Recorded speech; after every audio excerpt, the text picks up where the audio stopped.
हरि बोल दंडवत प्रणाम। तो मैं श्रीला नरोत्तम दास ठाकुर के श्री श्री प्रेम भक्ति चंद्रिका पे कथा कर रहा था।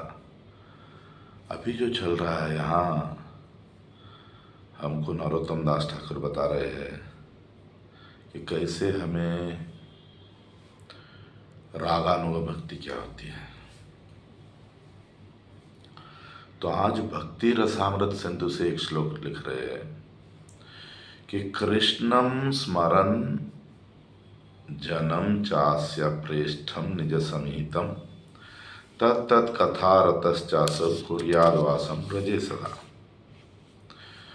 सदैव स्मरण में कृष्ण और उसकी प्रिय यानी राधा, सारी सखियाँ, मंजरियाँ, इनके बारे में स्मरण करते हुए एक साधक को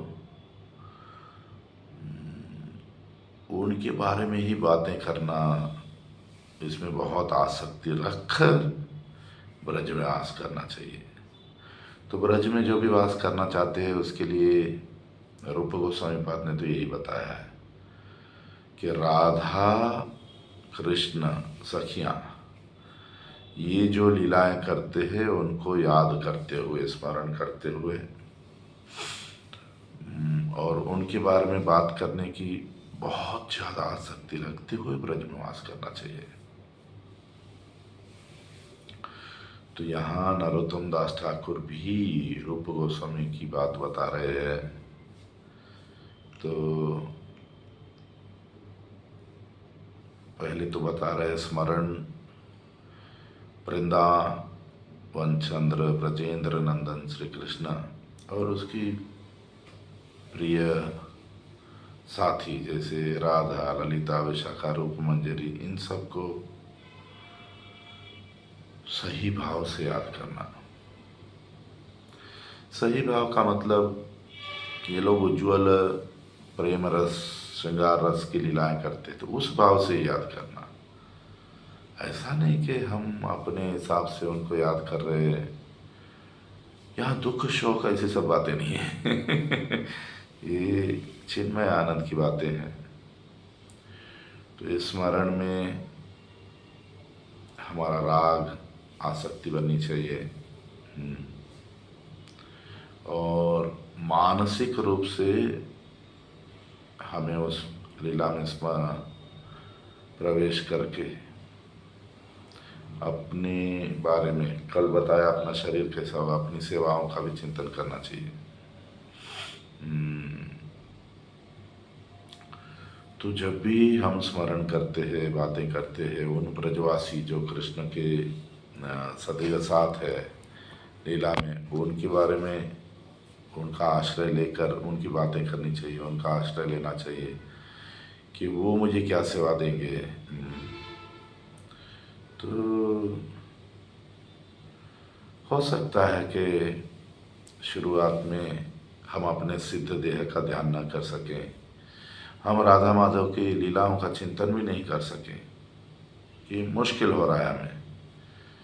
तो लीला स्मरण छोड़ दो, पहले श्रवणम कीर्तनम करो।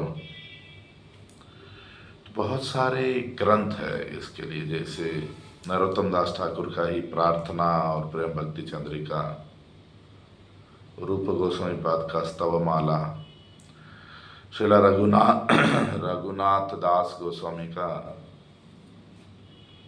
स्तवावली, ऐसे ग्रंथ है जो हमें बताते हैं कि मंचरी भाव क्या ऐसे होना चाहिए, हमारा मन में स्मरण कैसे होना चाहिए।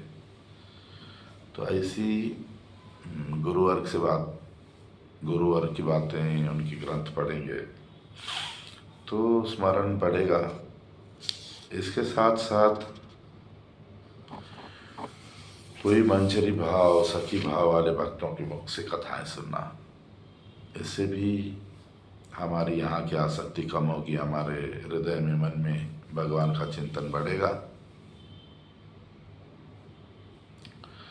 तो ऐसे भगवान का चिंतन करते हुए, उनकी सेवाओं का चिंतन करते हुए आखिर में बोलते हैं नरोत्तम दास ठाकुर कि हमको ब्रज में वास करना चाहिए। तो जीव गोस्वामी पाद बताते हैं, हो सका तो शरीर के साथ में तो ब्रज में वास कर सकते हो, तो नहीं हो सकता है तो हम जहाँ भी है मानसिक रूप से हमारी इच्छा होनी चाहिए ब्रज में सदैव राधा कृष्ण की लीलाओं में सेवा भाव रखना है। इसे बृहद गौतमीय तंत्र में श्री कृष्ण खुद बताते हैं कि वृंदावन धाम बहुत ही आकर्षक है और मेरा प्रिय स्थान है। यहाँ के जो वृंदावन है इस जगत का, वहाँ भी जो भी जानवर, पंखी, हिरण, जंतु, मनुष्य, देवता जो भी रहते हैं, वो जब शरीर छोड़ते हैं तो उस ब्रज धाम में आते हैं। तो ये सारा ब्रज जैसे मेरा शरीर है। यहाँ जमुना जी बहती हैं जो कि अमृतमय है। यहाँ देवता और मनुष्य बहुत बार सूक्ष्म रूप से रहते हैं, आध्यात्मिक शरीर से रहते हैं। और मैं देवताओं का मूल हूँ और मैं कभी ये धाम वृंदावन छोड़ के जाता नहीं। हाँ, युग आते ही कभी प्रत्यक्ष लीला करता हूँ, नहीं तो लीला मेरी सदैव चलती रहती है। ये सुंदर वृंदावन बहुत ही शक्तिशाली है, शुद्ध सत्व गुण में है और मांस चक्षु साधारण आंखों से कोई देख नहीं पाता।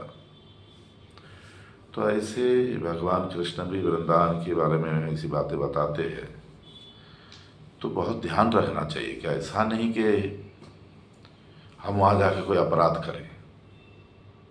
यहाँ राधा कृष्ण की सेवा छोड़ के और कोई काम के लिए वृंदावन नहीं जाना चाहिए।